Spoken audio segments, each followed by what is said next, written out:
il y a une attaque en cours. Il y a une attaque en préparation. Et cette attaque est provoquée par Abidjan et par la France. Cette attaque aura lieu au Mali, c'est-à-dire dans la capitale de Bamako et dans les environs. On me parle d'une attaque de lundi nuit. Mais vous savez que quand on parle d'attaque, dès maintenant, il faut prendre les dispositions. On parle dans la nuit du lundi à 3 h du matin. Dans la nuit du lundi à 3 h du matin. Mais je demande aux autorités maliennes de prendre les dispositions et d'être très vigilants, de commencer par patrouiller sur tout l'étendue du territoire bamakoise et dans les environs. Je ne suis pas en train de plaisanter. Il s'agit d'un Ivoirien qui est dans la force spéciale et qui a été envoyé dans cette mission de l'ONU. Je vous assure que l'ONU a le même comportement qu'ils ont eu quand Laurent Gbagbo était au pouvoir.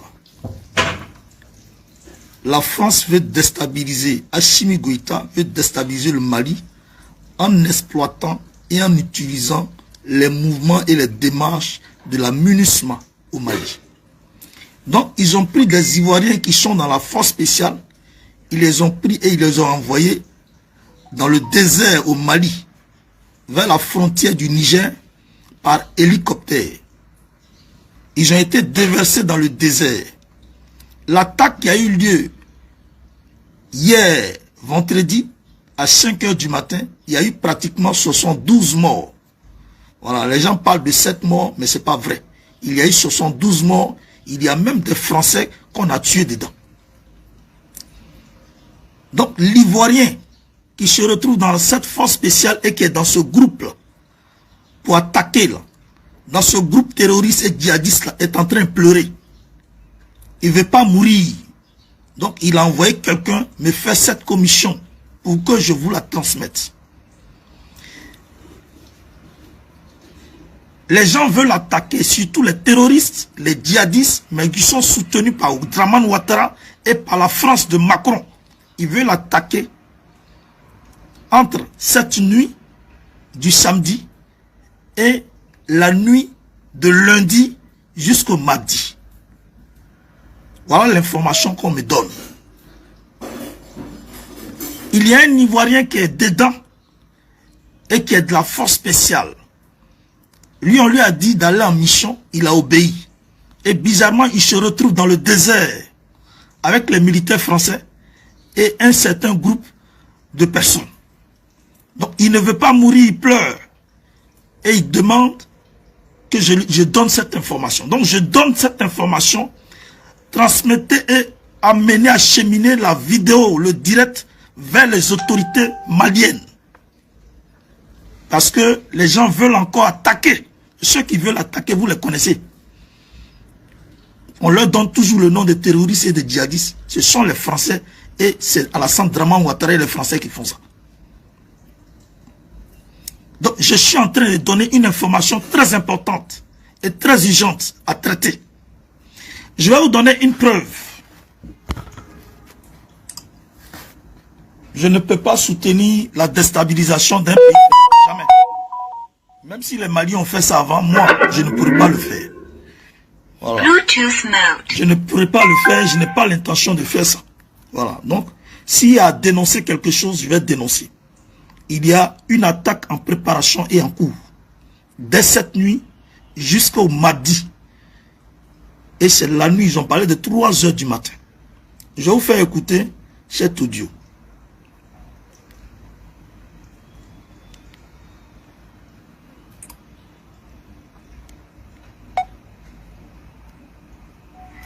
Du coup, je suis venu me cacher pour te parler.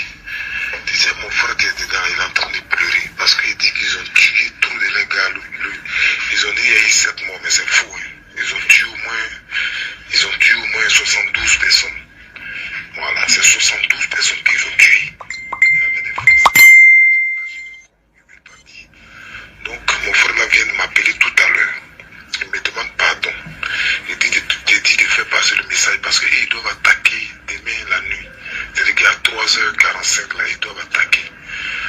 il m'a envoyé un message par télégramme. Voilà, là-bas c'est plus sécurisé. Donc il te dit de faire passer pour que ça aille. Là comme ça ils seront découragés, là ils vont plus attaquer parce que lui-même il veut fuir. Il veut fuir parce qu'ils sont passés par l'Algérie au désert. Donc il veut fuir pour partir. Donc il s'est dit que si tu avais passé le message que les gens sont au courant, là comme ça lui il va fuir. Pardon, que les gens sont en train de l'attaquer. Qu'ils sont quittés de la Côte d'Ivoire pour atterrir dans le désert là-bas par les hélicoptères français là. Donc on les a mis dans un camp là, donc ils sont en train de les apprêter pour l'attaquer. S'il te plaît, fais passer le message mon frère. Merci. C'est l'enfant d'une de mes nièces. Voilà, lui son papa est Kouyaga. Et puis c'est sa maman qui est Gourou. Voilà, mais il est musulman, il a grandi et vu là-bas. Quand il dit c'est mon frère là, voilà. Donc vraiment je compte sur toi mon frère. Il est en train de me demander pardon, de te demander pardon, qu'il n'a pas envie de mourir. Voilà, parce qu'il sait que s'il va là-bas, ils vont le tuer. Donc il est en train de me demander pardon, il te dit ça, pardon. Frère, pardon, il faut faire ça pour moi là, pardon. Quand tu vas voir que quand tu vas faire cette déclaration, tu vas voir les déclarations qui vont sortir à partir de ces sincères, tu vas voir. Si tu as reçu mon message là, il faut le faire ça parce que j'ai supprimé pour moi ici. Voilà, merci. Bien. Alors, c'est un Ivoirien qui se retrouve au Mali dans le désert, transporté en hélicoptère, transporté par hélicoptère. On leur a dit, ils viennent de la Côte d'Ivoire, hein, on leur a dit qu'ils vont à une mission pour l'ONU.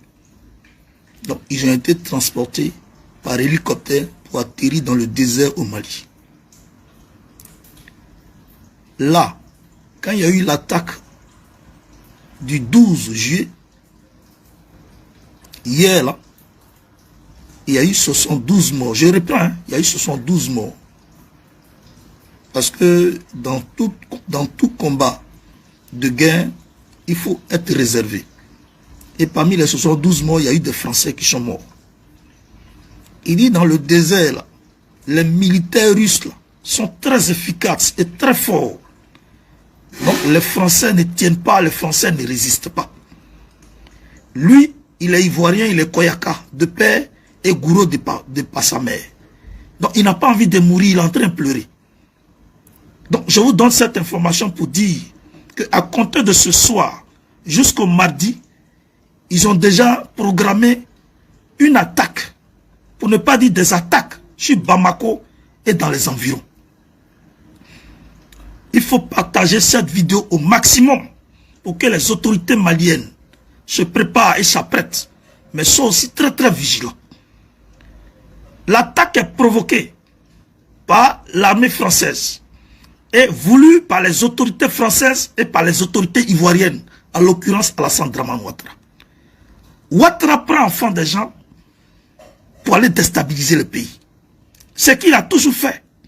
Quand il était dans l'opposition, il a déstabilisé la Côte d'Ivoire. Et il y a des gens qui l'ont soutenu.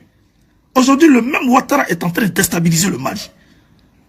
Ce n'est pas un amusement, ce n'est pas un jeu. On parle d'attaque. Demain, dans la nuit, c'est-à-dire à 3 h du matin. Mais quand on parle de demain à 3 h du matin, dites-vous que c'est dès ce soir-là que vous devez commencer par vous apprêter. C'est dès ce soir-là que vous devez faire la patrouille. Les patrouilles un peu partout.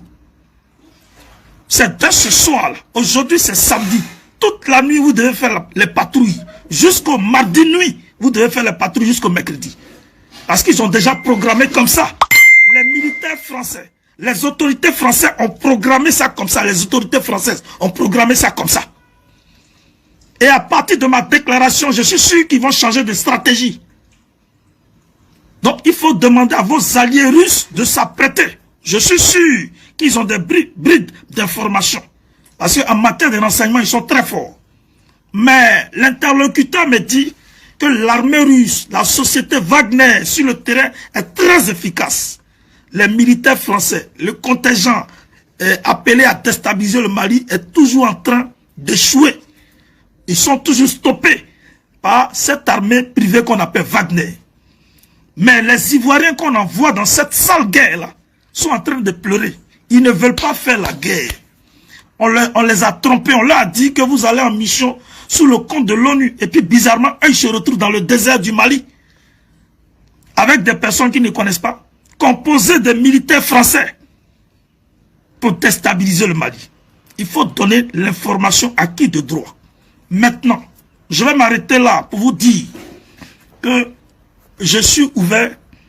J'aimerais qu'une autorité malienne, je dis bien une autorité malienne qui est en contact avec les autorités loyales ou le président Assimi Goïta, de rentrer en contact avec moi.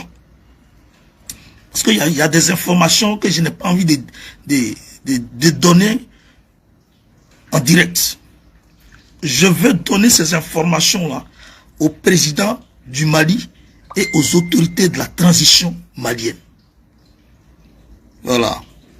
Si hier, vous avez soutenu Ouattara pour déstabiliser la Côte d'Ivoire, moi, Biko, en tant qu'Ivoirien, je ne peux pas soutenir Ouattara pour déstabiliser le Mali. Moi, je n'ai jamais été comme ça. Nous, Ivoiriens, nous n'avons jamais été éduqués comme ça.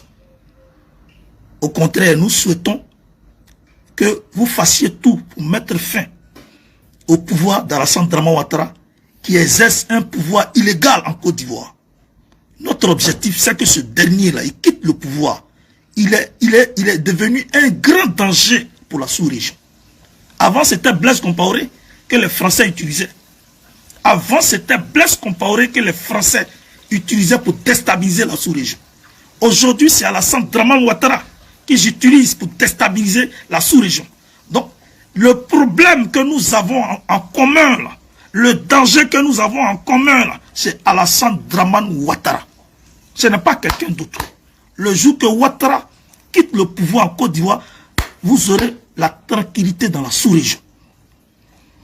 Je vous demande de tout faire pour entrer en contact avec moi. Il y a certaines informations que je dois vous donner qui n'ont rien à voir avec les directs. C'était votre serviteur, Steve Biko, l'Ouragan. Je vous remercie.